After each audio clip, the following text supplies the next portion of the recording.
सोचने की बात है मित्रों कि जिनके 2 मिलियन से यानी 20 लाख से ज्यादा सब्सक्राइबर हों, उनको अपनी आवाज उस बहरे सिस्टम तक, उस जर्जर सिस्टम तक, उस भ्रष्ट सिस्टम तक अपनी आवाज को पहुंचाने के लिए रोड किनारे नहाना पड़ सकता है। उनको शंख बजा के उस बहरे सिस्टम तक अपनी आवाज को पहुंचाना पड़ सकता है। तो सोचिए, इस देश में एक आम आदमी जिसका कोई वजूद नहीं है, जिसका कोई पहुंच नहीं है, जिसका कोई पावर नहीं है, जिसके पास कोई सोर्स नहीं है, उस व्यक्ति को अपनी आवाज को पहुंचाने के लिए क्या क्या करना पड़ सकता है।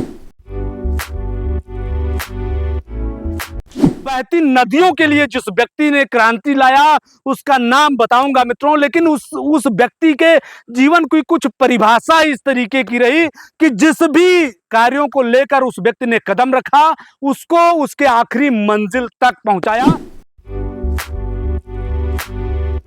उत्तर प्रदेश नहीं, पूरे भारत का पहला ऐसा पत्रकार जिसने नदियों के लिए जीना सीखा। अगर बात करें तो उन्होंने ये तक कसम खा लिया कि जब तक नदियां स्वच्छ नहीं हो जाएंगी, जब तक मां गंगा यमुना सरस्वती का पानी पवित्र नहीं हो जाएगा, तब तक हम खड़ाऊ धारण किए रहेंगे। यहां तक कि वो चप्पल जूता तक पहनना छोड़ दिए, सिर्फ मां गंगा यमुना और तमाम नदियों के लिए। भारत का एक ऐसा पत्रकार जिसको पूर्व CGI chief justice of India DY Chandrachud सुनते थे।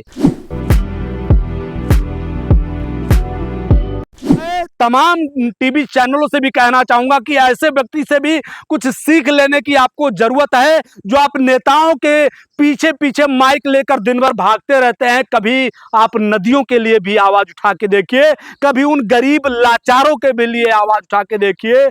कहीं ना कहीं आप नहीं कर सकते, क्योंकि आप लोग जो है टीवी चैनलों पे बैठ के मुर्गा लड़ाने का काम करते हैं, और जो व्यक्ति मुर्गा लड़ाने का काम करते हैं वो जमीनी स्तर पे उतर के जमीनी हकीकत दिखाने की क्षमता नहीं रखते। तो किसी ने कहा था कि जल ही जीवन है, लेकिन वो शायद ये भूल गया था कि ये देश भारत है, और भारत में खून को पानी की तरह बहाया जाता है। तो फिर लोग पानी को क्या महत्व देंगे, ये आप भली भांति समझ सकते हो, चाहे वो शासन हो या प्रशासन। मित्रों, इस कहावत और इस कहानी के पीछे एक बहुत बड़ा रहस्य है, जो मैं आप सबको बताने का, समझाने का प्रयास करता हूं। उत्तर प्रदेश के गाजीपुर जिले से एक ऐसा नाम, जिसने जब राजनीति किया तो एक मिसाल कायम किया, और जब वो व्यक्ति धरने पर बैठा तब भी एक मिसाल कायम किया, और जब उस व्यक्ति ने माइक उठाई तो पूरी तरीके से क्रांति ला दिया। वो उत्तर प्रदेश का वो व्यक्ति जिसने माइक उठा के और ऐसी चीजों पे जल के लिए आवाज उठा दिया, और जल के लिए, बहती नदियों के लिए जिस व्यक्ति ने क्रांति लाया, उसका नाम बताऊंगा मित्रों, लेकिन उस व्यक्ति के जीवन की कुछ परिभाषा इस तरीके की रही कि जिस भी कार्यों को लेकर उस व्यक्ति ने कदम रखा, उसको उसके आखिरी मंजिल तक पहुंचाया।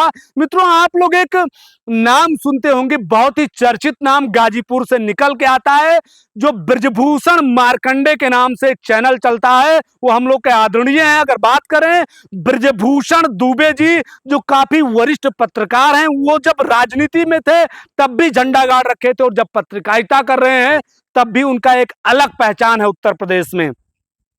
बात करते हैं मित्रों की, कहते हैं इस लोकतंत्र में अपनी आवाज उठाने के तरीके भी कई प्रकार के होते हैं, और वो उन कई तरीकों का प्रयोग भी करते हैं जो संविधान में वर्णित है। जिन अधिकारों को हम लोग को मिला है, उसका प्रयोग करके हम कुछ बेहतर कर सकते हैं। मित्रों, बात करें तो वो राजनीति से निकल कर आने वाले आदरणीय ब्रजभूषण मार्कंडे जी की अगर मैं बात करूं, तो जब भी जो चीज भी करते हैं बड़ा ही ताल ठोक के करते हैं, और बहुत ही बेहतर तरीके से करते हैं। यहां तक कि पूरे उत्तर प्रदेश का पहला, यानी पूरे उत्तर प्रदेश नहीं, पूरे भारत का पहला ऐसा पत्रकार जिसने नदियों के लिए जीना सीखा। अगर बात करें तो उन्होंने ये तक कसम खा लिया कि जब तक नदियां स्वच्छ नहीं हो जाएंगी, जब तक मां गंगा यमुना सरस्वती का पानी पवित्र नहीं हो जाएगा, तब तक हम खड़ाऊ धारण किए रहेंगे। यहां तक कि वो चप्पल जूता तक पहनना छोड़ दिए, सिर्फ मां गंगा यमुना और तमाम नदियों के लिए। ऐसा व्यक्ति, पूरे भारत का एक ऐसा पत्रकार जिसको पूर्व CGI chief justice of India DY Chandrachud सुनते थे। सोचने की बात है, एक ऐसे पत्रकार को जो पता नहीं कितनी बार वो धरने पर बैठे हैं, जो है लोगों के मदद के लिए, समाज सेवा के लिए पता नहीं कितनी बार धरने पे बैठे, पता नहीं कितनी बार जेल को गए, पता नहीं कितनी यातनाओं को झेले, और आज देखा जाए आज भी वो लोगों के लिए आवाज उठाते रहे हैं। मैं तमाम टीवी चैनलों से भी कहना चाहूंगा कि ऐसे व्यक्ति से भी कुछ सीख लेने की आपको जरूरत है, जो आप नेताओं के पीछे पीछे माइक लेकर दिन भर भागते रहते हैं। कभी आप नदियों के लिए भी आवाज उठा के देखिए, कभी उन गरीब लाचारों के भी लिए आवाज उठा के देखिए। कहीं ना कहीं आप नहीं कर सकते, क्योंकि आप लोग जो है टीवी चैनलों पे बैठ के मुर्गा लड़ाने का काम करते हैं, और जो व्यक्ति मुर्गा लड़ाने का काम करते हैं वो जमीनी स्तर पे उतर के जमीनी हकीकत दिखाने की क्षमता नहीं रखते। अब आते हैं मेन पॉइंट पे। मित्रों, लखनऊ जलकल विभाग का एक लीकेज, जिसको लेकर आदरणीय ब्रिजभूषण मार्कंडे दुबे जी ने एक वीडियो डाला, और उस वीडियो के 20 दिन 25 दिन बीत जाने के बाद भी उस जलकल का पानी का लीकेज नहीं खत्म कर पाए। फिर उन्हें दूसरा तरीका इख्तियार किया, और उस तरीके के माध्यम से वो पहुंचे और बड़े ही तबीयत से वहां पर बैठ करके उन्होंने स्नान किया। उसी लीकेज की पानी से उन्होंने स्नान किया, और उसके बाद शंख बजा करके उन्होंने वहां के बहरे हो चुके अधिकारियों, कर्मचारियों को, जलकल विभाग को और सरकार को सुनाने का प्रयास किया। मित्रों, वो प्रयास उनका सफल रहा। मात्र 24 घंटे भी नहीं बीते और जलकल योजना का एक ट्वीट आता है कि वो जो है लीकेज सही करवा दिया गया। सोचिए, जिनके आज 21 लाख लगभग जो है यूट्यूब पे फॉलोअर हैं, 1.5 लाख से ज्यादा फेसबुक पर जो है कहीं ना कहीं उनके फॉलोअर हैं। ऐसे व्यक्ति को अगर एक बीच रोड पे या रोड के किनारे बैठ करके नंगे नहाना पड़ रहा है अपनी आवाज को उस जो है बहरे सरकार तक सुनाने के लिए, उस बहरे अधिकारियों कर्मचारियों को सुनाने के लिए, तो आम व्यक्ति की दुर्दशा क्या होगी इस देश में, इसकी आप परिकल्पना कर सकते हैं। सोचिए, आवाज उस बहरे सिस्टम तक, उस जर्जर सिस्टम तक, उस भ्रष्ट सिस्टम तक अपनी आवाज को पहुंचाने के लिए रोड किनारे नहाना पड़ सकता है, उनको शंख बजा के उस बहरे सिस्टम तक अपनी आवाज को पहुंचाना पड़ सकता है। तो सोचिए, इस देश में एक आम आदमी जिसका कोई वजूद नहीं है, जिसका कोई पहुंच नहीं है, जिसका कोई पावर नहीं है, जिसके पास कोई सोर्स नहीं है, उस व्यक्ति को अपनी आवाज को पहुंचाने के लिए क्या क्या करना पड़ सकता है, इस बात से इसका आप अंदाजा लगा सकते हैं। ये बहुत ही सोचनीय और बहुत ही गंभीर विषय है मित्रों, कि 20 दिन पहले एक पत्रकार किसी मामले को कवर करता है, उसके बाद 20 दिन तक जलकल विभाग कहीं ना कहीं बैठ करके उस लीकेज का तमाशा देखता है।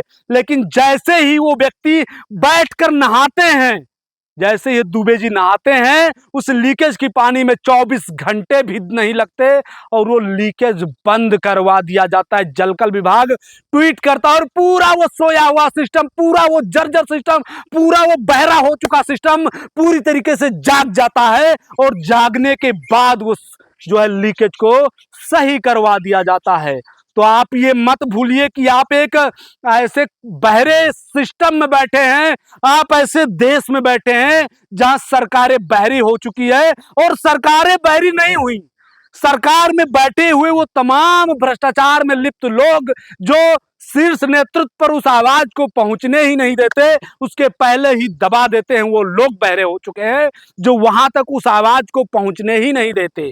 वो अधिकारी और कर्मचारी बहरे हो जाते हैं जो शीर्ष नेतृत्व पे उस आवाज को दबा देते हैं, पहुंचने नहीं देते। तो कम से कम ऐसे सिस्टम पर ध्यान देने की जरूरत है, और तहे दिल से मैं आदरणीय ब्रिजभूषण मार्कंडे दुबे जी को भी मैं तहे दिल से धन्यवाद करूंगा। सर, आपने जो दिए किया, दिल खुश कर दिया, हृदय से धन्यवाद है आपको कि कम से कम ऐसे बहरे सिस्टम को जो है सुनाने का, ऐसे बहरे सिस्टम तक अपनी आवाज पहुंचाने का इस एक तरीका ढूंढा, और उस तरीके से उस जर्जर सिस्टम में बैठे भ्रष्टाचारियों तक वो आवाज पहुंचा, और ऐसे जो कहा जाता है कि जल ही जीवन है, ऐसे जल की रक्षा हो पाई। तो मित्रों, इस वीडियो को देखिए और ज्यादा से ज्यादा शेयर करिए ताकि भ्रष्ट और बहरे सिस्टम तक यह आवाज पहुंच सके, ताकि उन लोगों को भी एहसास हो कि रियल में हम बहरे हो चुके हैं। मित्रों इस वीडियो को ज्यादा से ज्यादा शेयर करिए। मिलते हैं नेक्स्ट वीडियो में, तब तक के लिए जय हिंद, जय भारत, जय माता दी।